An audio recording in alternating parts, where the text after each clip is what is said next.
Not that long ago, the prospect of having surgery wasn't a cure, but a curse.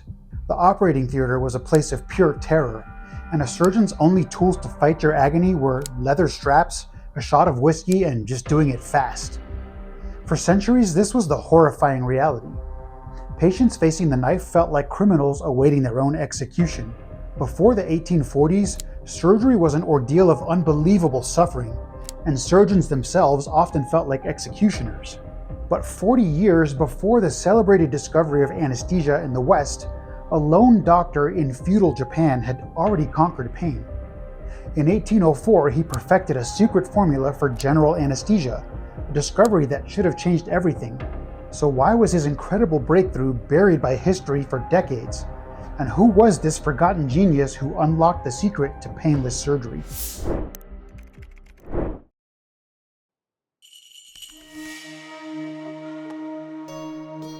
To find our hero, we have to go back to 1760 to the Ki province of Japan, and the birth of a man named Hanaoka Seishū.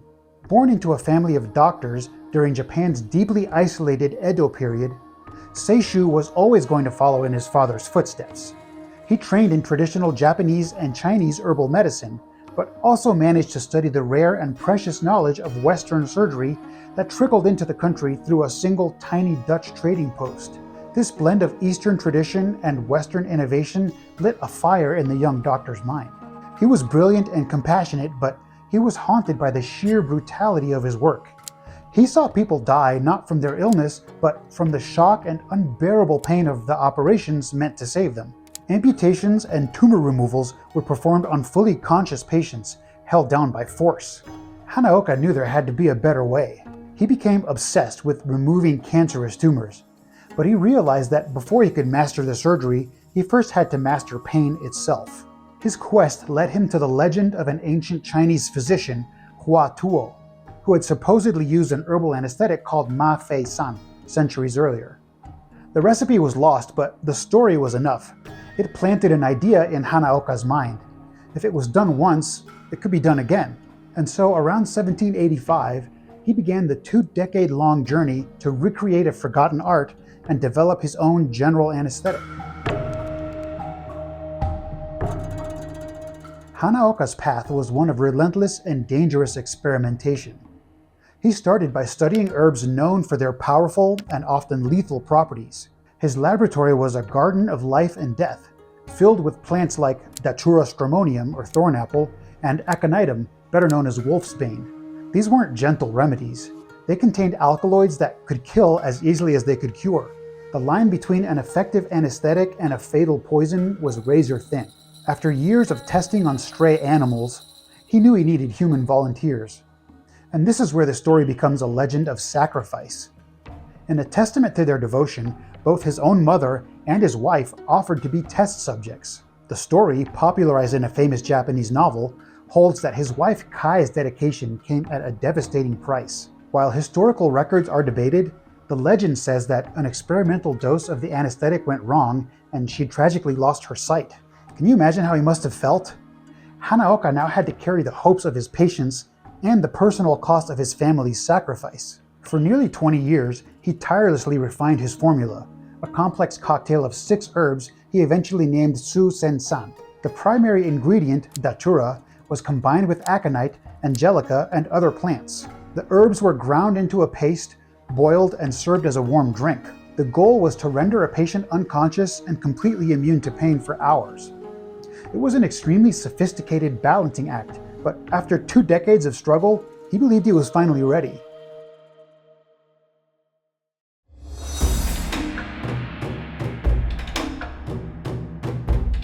The date was October 13, 1804, a day that should have echoed through medical history, but instead it unfolded quietly in a small Japanese clinic. The patient was a 60-year-old woman named Kan Aya, who was suffering from breast cancer.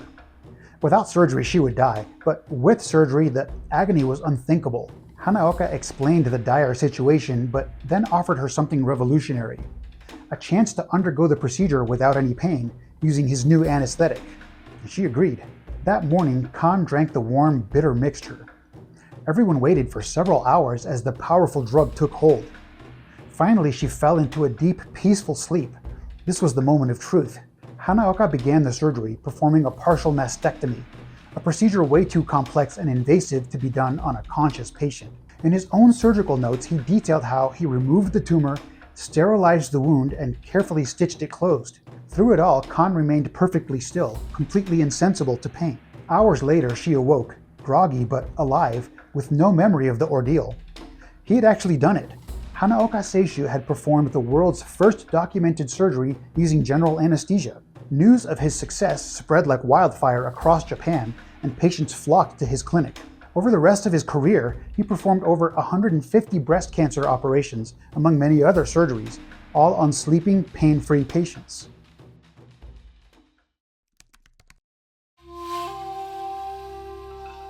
Hanaoka's achievement came a full 40 years before the first public demonstration of ether anesthesia in America. So why did this world-changing discovery go completely unnoticed by the West? Why did doctors in London and Boston continue operating on screaming patients for 4 more decades, unaware a solution had already been found? The answer lies in one of the most extreme isolationist policies in history, Japan's policy of sakoku, which literally means chained country. Enacted by the Tokugawa shogunate in the 1630s, sakoku sealed Japan's borders to the outside world, fearing the influence of Christianity and the colonial ambitions of European powers. Under sakoku, Japanese citizens were forbidden from leaving the country on pain of death. Foreigners were barred from entry, except for a handful of Dutch and Chinese traders confined to a small artificial island. This policy of near-total isolation lasted for over 200 years. Hanaoka's breakthrough happened right in the middle of this deep seclusion. While he became a legend within Japan, the thick walls of sakoku ensured that the news never reached the West. His world-changing knowledge was trapped inside a locked country, a secret kept not by malice but by the political reality of a culture in self-imposed isolation.